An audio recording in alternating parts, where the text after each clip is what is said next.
안녕하세요. 뜨루입니다. 2600여 년 전 히말라야 산기슭에 있는 룸비니 동산에서 카필라 왕국의 왕자 고타마 시다르타가 태어났습니다. 참고로 시다르타라는 이름에는 목적을 성취하는 자라는 뜻이 담겨 있습니다. 붓다의 탄생과 관련하여 예언한 사람이 있습니다. 카필라 왕국의 제사장이자 슈도다나 대왕인 시다르타의 아버지의 스승이었던 아시타 선인입니다. 그는 속세를 떠나 히말라야 깊은 골짜기에서 수행자의 삶을 살고 있었습니다. 아시타 선인은 다음과 같이 예언했습니다.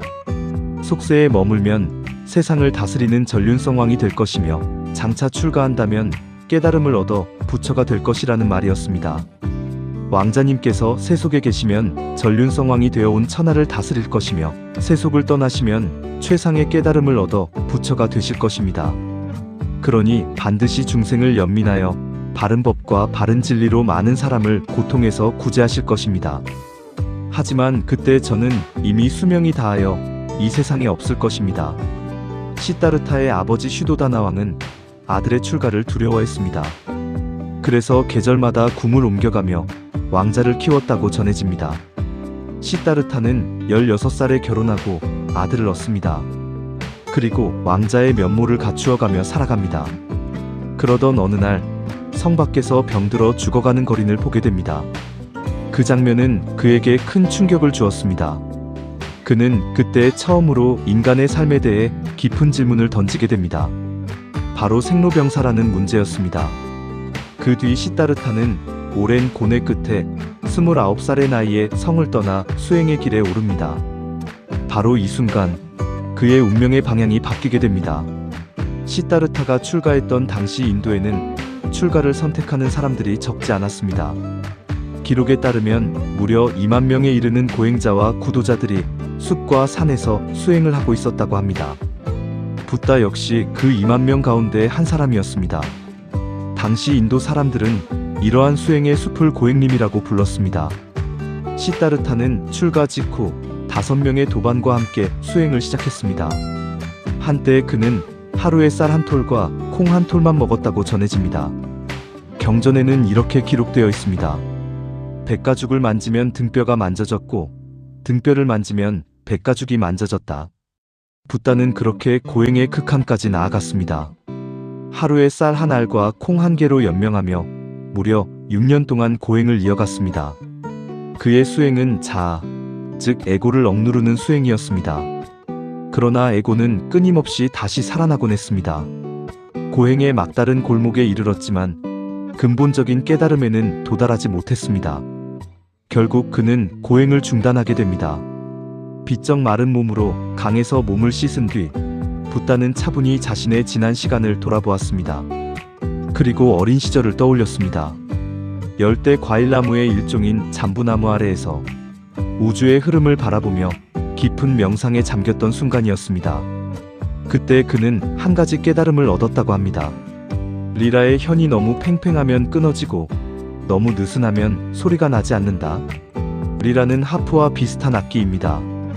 붓다는 여기에서 중요한 통찰을 얻게 됩니다. 지나친 고행도 지나친 안락도 모두 길이 아니라는 깨달음이었습니다. 그는 마음의 현을 다시 조율하기 시작했습니다. 그리고 새로운 수행의 장소를 찾기 위해 길을 떠납니다. 중국의 고승현장 스님의 기록에 따르면 시다르타는 여러 곳을 찾아다니며 깨달음을 얻을 자리를 찾았습니다. 그러나 어느 곳도 그에게 적합한 장소가 아니었습니다. 마침내 그는 수행하던 고행처에서 멀지 않은 곳에 있는 삐팔라 나무 아래에 금강좌가 있다는 이야기를 듣게 됩니다. 과거와 미래의 모든 부처가 그 자리에서 깨달음을 얻었다는 전설이 전해지는 장소였습니다. 시다르타는 그곳을 향해 길을 떠납니다. 그곳이 바로 지금 우리가 서 있는 보드가야입니다. 당시 함께 수행하던 5도반은 시다르타가 우유죽을 먹는 모습을 보고 타락했다고 생각했습니다.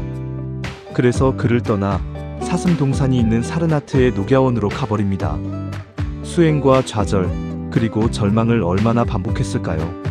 그러나 마침내 그는 깨달음을 얻습니다. 그 깨달음이 바로 중도입니다. 그리고 시다르타는 마침내 부처, 즉 붓다가 됩니다. 깨달음을 얻은 이후 그는 세속으로 돌아옵니다. 그리고 가장 먼저 한 일은 함께 수행했던 5도반을 찾아가는 일이었습니다. 5 수행자는 처음에는 그를 만나지 않기로 했습니다.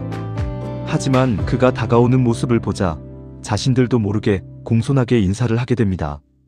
그 순간 시다르타는 말합니다. 나는 이제 세속에 속한 사람이 아니니 고타마라 부르지 말고 열애라 부르라. 여기서 고타마는 석가모니의 성을 의미하며 열애는 진리를 따라온 사람이라는 뜻입니다.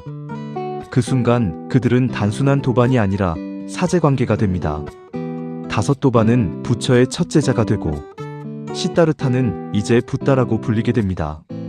붓다라는 말은 깨달은 자라는 뜻입니다. 그가 부처가 된 이후 세상의 이름들도 바뀌었습니다. 그가 앉아 수행하던 삐팔라 나무는 보리수가 되었고 그가 살던 마을 가야는 붓다가야, 즉 보드가야가 되었습니다. 수행하던 고행림은 전정각산이라 불리게 되었고 그가 깨달음을 얻은 자리는 금강보자라고 불리게 되었습니다. 탐욕이 영원히 다하고 성냄이 영원히 다하고 어리석음이 영원히 다하여 일체의 모든 번뇌가 소멸한 경계, 이것을 열반이라고 합니다. 붓다가 깨달음을 얻은 후 5 도반과 처음으로 제외한 장소를 기념하기 위해 세워진 탑이 차우간디 스투파입니다. 그리고 35살에 깨달음을 얻은 뒤 최초로 설법을 한 장소가 바로 사르나트의 녹야원입니다. 보통 불교에서는 깨달음을 얻은 보드가야, 첫 설법의 사르나트, 탄생의 룸비니, 열반의 쿠시나가라를 불교의 4대 성지라고 부릅니다. 이러한 불교 성지는 불교도들에게 오래전부터 선망의 장소였습니다. 당나라 시대에는 현장 스님처럼 인도를 다녀와 고승의 반열에 오른 승려들이 적지 않았습니다. 중국의 승려들뿐 아니라 신라의 승려들도 이 길을 따라 인도로 향했습니다. 대표적인 인물이 바로 해초 스님입니다.